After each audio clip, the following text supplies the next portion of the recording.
No, it's not the announcements. We're going to reflect on Scripture before us. Our first reading is from Psalm number 30, verses 1 to 5. And if you've been wondering what the letters beside it are, it's the New Revised Standard Version updated edition. You know you wanted to know. I will extol you, O Lord, for you have drawn me up and did not let my foes rejoice over me. O Lord my God, I cried to you for help, and you have healed me. O Lord, you brought up my soul from Sheol, restored me to life from among those gone down to the pit. Sing praises to the Lord, O you, his faithful ones, and give thanks to his holy name. For his anger is but for a moment, his favour is for a lifetime. Weeping may linger for the night, but joy comes with the morning.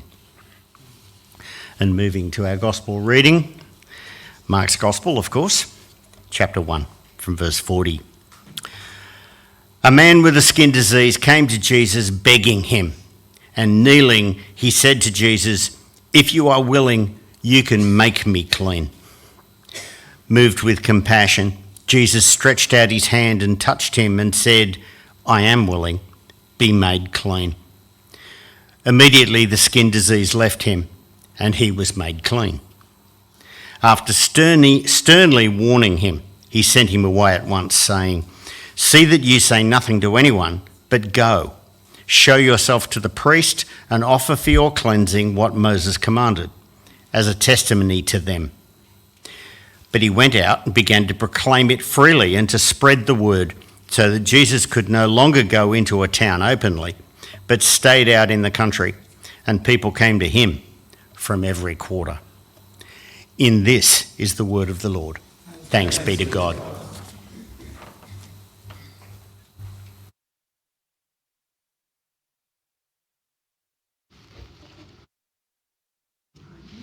On sending out what I was going to be, the passage of scripture am going to be preaching on this morning, Ron emailed me back this week, and I with a kind of a request, and I think it's more than a request. It's not a begging, but it's somewhere in there, as per the man with leprosy. It's an offer of mission, an invitation. All right, there you go. So I'm not going to say any more. I'll invite Ron to come up just for a few minutes and share something that's on his heart. Thank you.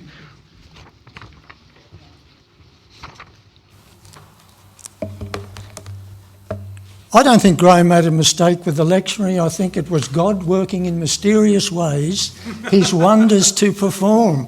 Because if I hadn't received this reading, then I wouldn't be here talking now.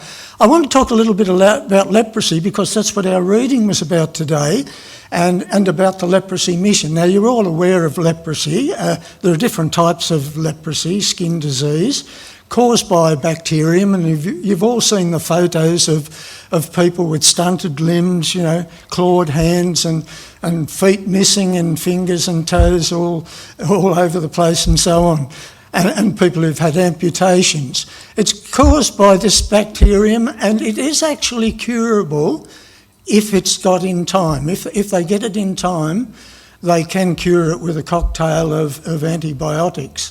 And the disease, luckily, we don't have here in Australia, but it's very prevalent over in places like India and Nepal and other places, Timor-Leste and so on.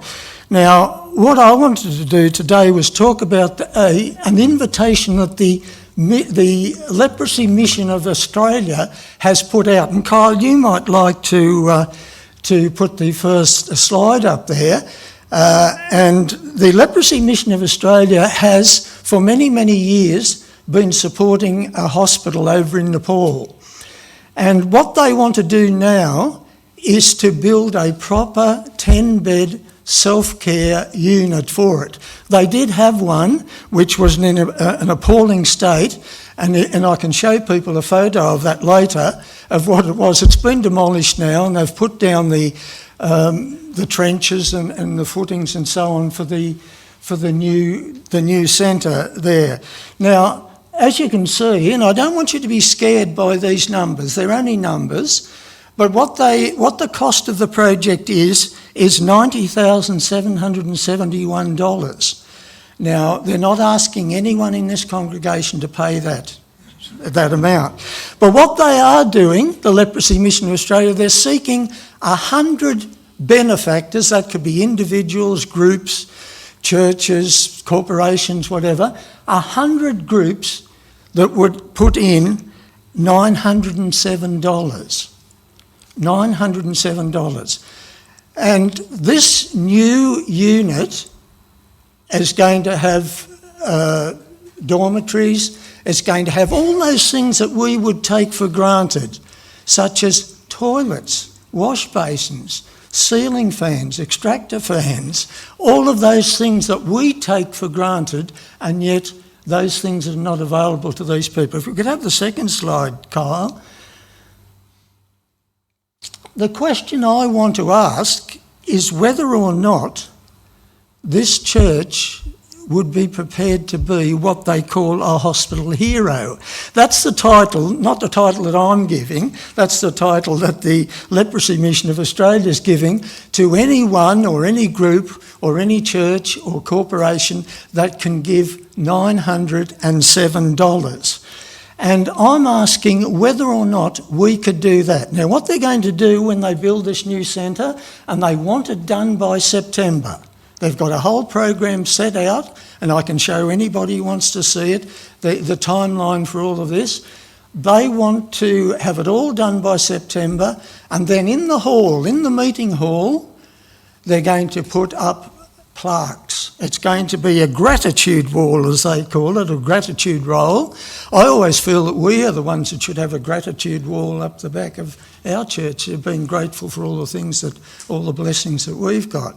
And they're going to put on there the names of all those ones who are their so-called hospital heroes. So the question I ask is, are we able to become one of these hospital heroes to go out in mission and to bring hope to people who basically don't have a lot of hope? Because one of the big problems with leprosy, of course, is that people become outcasts.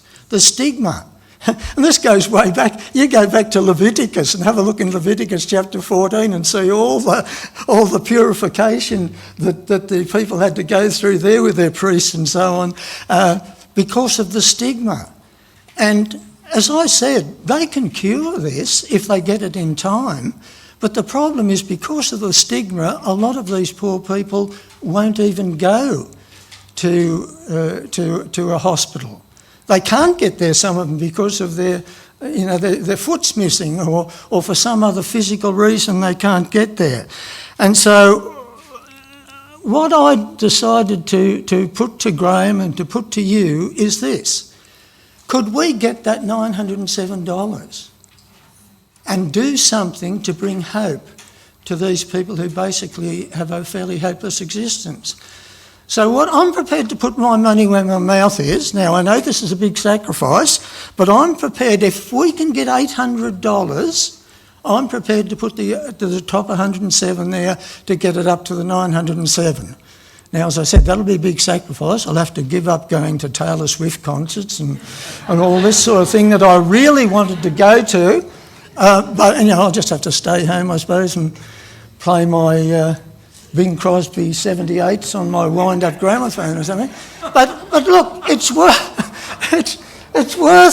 worth thinking. Could we do it? I've put a little bit of mathematics there, and as you can see, I've started off optimistically by saying if we had 10 people that could contribute $80, there's our $800, or 20 people that could contribute $40. There'd be our $800. Or don't ask me to do the maths for people with $5 or 15 or 20, but you get the idea. If we could give what we're able to give, and we can get up to that $907, we would not only be building a self-care unit, we'd be building hope. And look at some of the words that I've put on the bottom. They're the ones that we find in our mission statements, don't we? Ones like justice, because there's no justice for these people. Governments don't do anything. The governments are not giving 1 cent towards this project. The Leprosy Mission of Australia has gone out in faith, saying, we're going to build this and we're going to get the money and it's going to come. Inclusion. They don't know what inclusion is. They don't know what community is. And obviously they're begging for healing. And so I put this before you and I ask you to think about it prayerfully. And I think probably, as this is the magazine which I'll put out later, Your Love in Action. Your Love in Action. In action is 2 words, not one.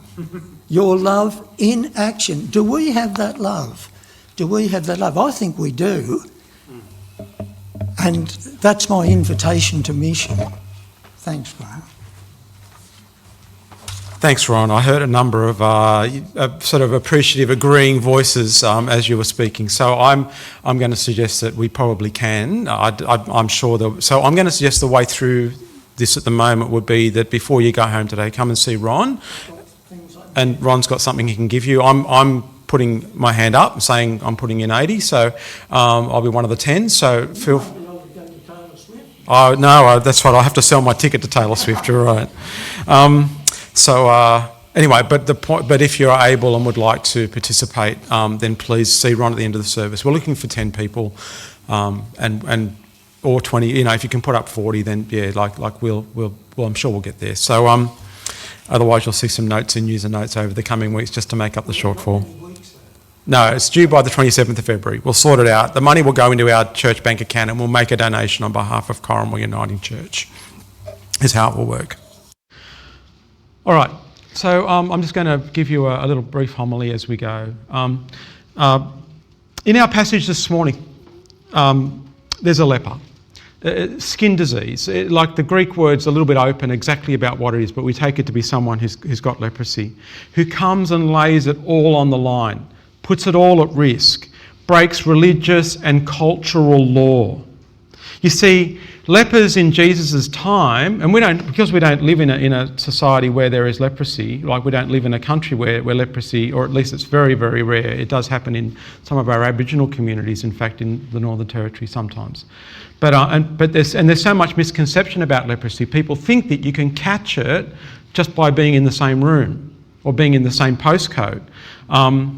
But it is a disease that you only catch by transmission if it's by constant over and over and over contact. Otherwise, it's bacterial. But in Jesus' time, what you had to do if you were a leper, if you saw anyone coming near you, you had to stand and say, "Unclean, unclean, unclean, leper. I'm a leper. Take a different birth, or let me go around you. I'm a leper. Be warned." And instead, in our passage this morning, we've got someone who doesn't stand at a distance, doesn't give a warning, but comes straight to Jesus and falls on his knees. How brave and courageous is that? He begs with Jesus, he pleads with Jesus. In fact, it's more than a beg and a plead, it's almost like a challenge, because it comes across like, you can do this. I know you can do this. You know you can do this. Will you please do this? Will you heal me? He pleads for healing.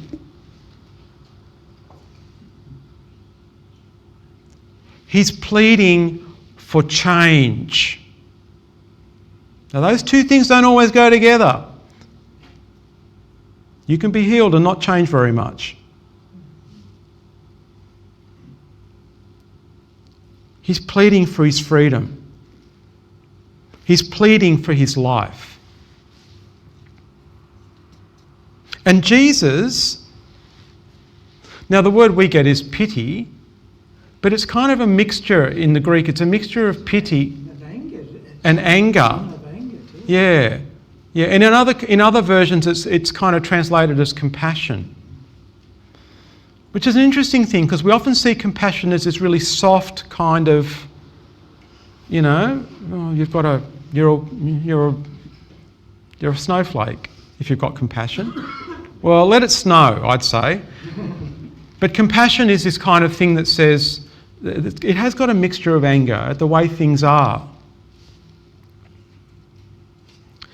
And Jesus, as the passage says, grants the request and gives him a talking to a fairly stern talking to, and tells him to go and present himself under the law to the priest. Go and do things the proper way. Get your ticket to freedom the right way.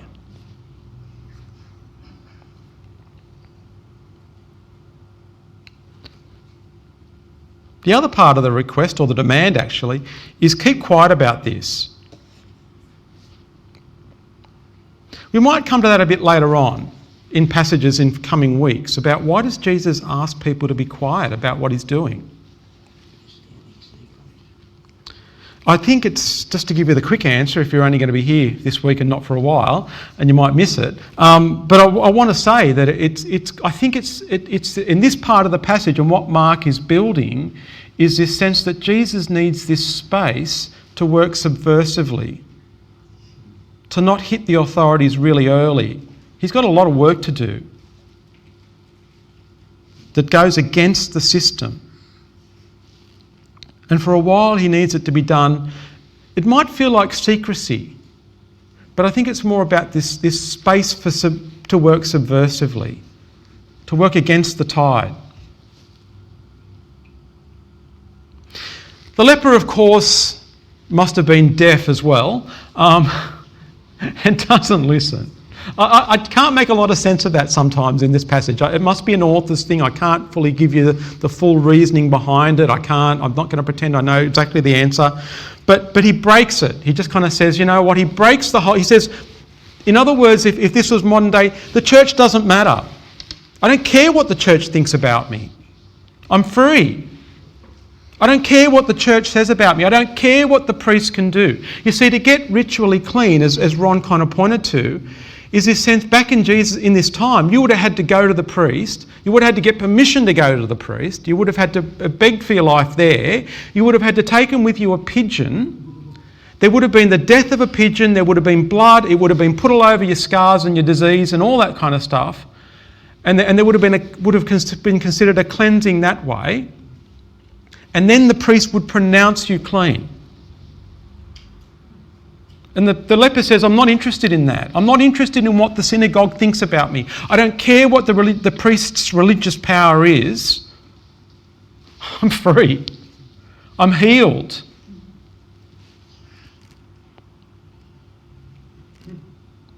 His joy and gratitude is too much for him. He becomes a megaphone for the work of Jesus.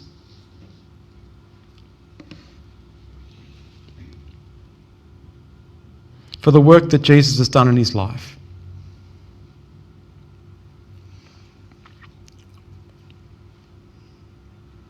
I've been sitting this week with a kind of something that I wanted to say that I don't know if I can make this make sense, which might be regular on a Sunday morning for you, but I'm going to try, all right? That I don't make much sense. But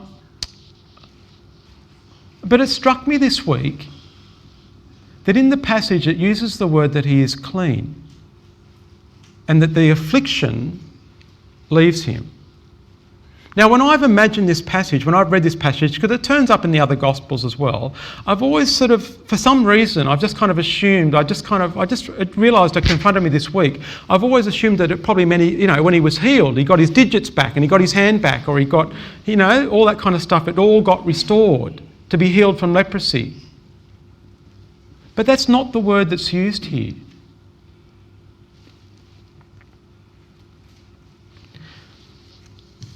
He's healed of the disease. It no longer has a hold or an activity in his life, in his body. But the thing is, he walks away from the interaction with Jesus probably still bearing the scars. Still wearing the scars. He's probably, depending on what kind of leprosy he had and how much it had taken over his life, his limbs, he might have been missing. He might have had a clawed hand, missing fingers. He might have, been missing a foot. Don't know. But the thing is, the disease has stopped the activity, but he still bears the scars and the signs that he had leprosy.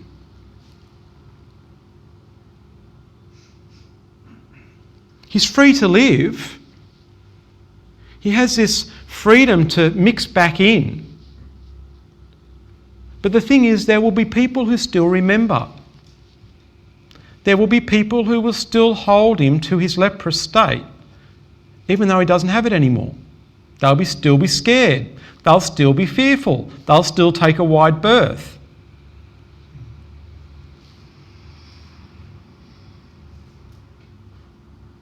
And he may have been had this opportunity for healing or for a new start in his religion, in his culture, in his physicality, and maybe even socially. Some doors might be open to him that weren't before. But the scars that he carries and the way he's been treated for that many years, I presume, mean that he still will carry mental and possibly emotional scars as he goes.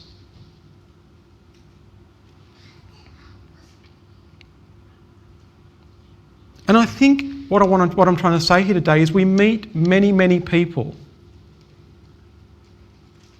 either in our life, in the world, in our jobs, in our activities, in our, in what we do, in our social interactions. We meet plenty of people. Or we meet people in our life as the church who are probably quite similar in this regard, who carry many, many scars and wounds from how they've been treated in life. Things that have gone wrong, sometimes not of their own fault or their own doing. And who have been excluded. Who have been left out. Who have been told you're not good enough, or who have been told to stay away, if not straight out directly, then in other ways that the way that things work. We meet plenty of people who bear these kind of scars. The scars of pain, of exclusion, of judgment.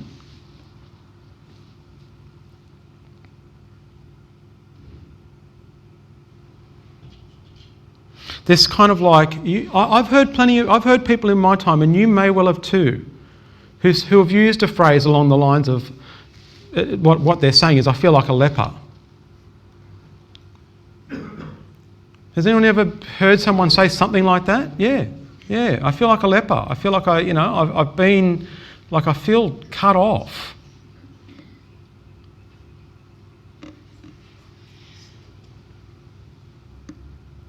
And friends, that's where you and I, as a community of faith, a community of God's love, step in. That's the call on our lives, to be a bit different, to work counterculturally. This is where we get to join in with God's work in our world.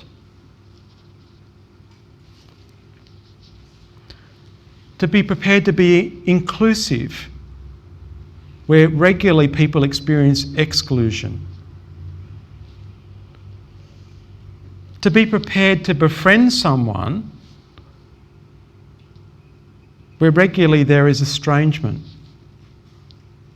To be prepared to accept someone, to be gracious, when regularly there is judgment. To be prepared to meet someone when regularly there is ignoring of someone, usually through ignorance.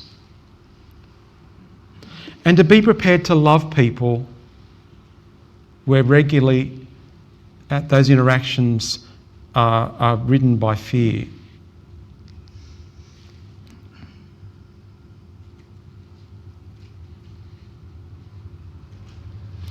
There are plenty of people in our world who are seeking healing.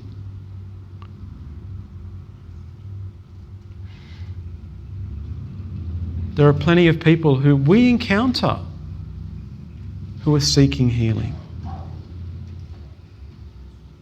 And today we've had an opportunity, and I really thank Ron for putting his hand up. We've had this opportunity to actually do something practical about a real issue going on in our world, like a touch, see, feel issue. To be pragmatic. And we get this opportunity where we are, where there isn't physical leprosy, but there certainly is social, emotional, mental, religious scars that go deep for some people. And you and I get the chance to tell a different story and to be a different community than that.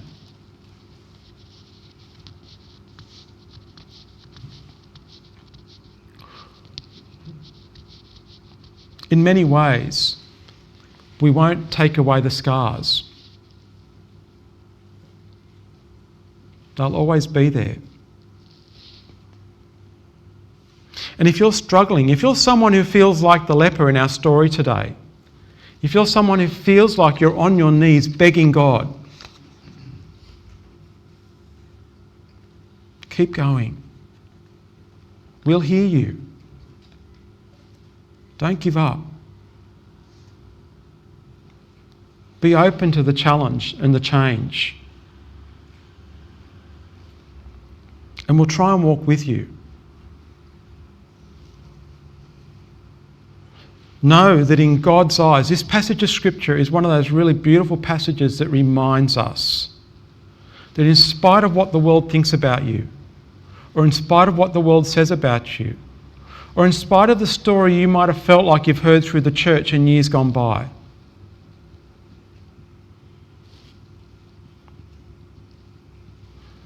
this is that passage that reminds us and reminds all of us that God sees you. God knows you. You are worthy, just as you are. You are loved, just as you are. And in this space, you are welcome. Always, you are welcome. So let us all freely proclaim together the love of God that we hear through this passage for all.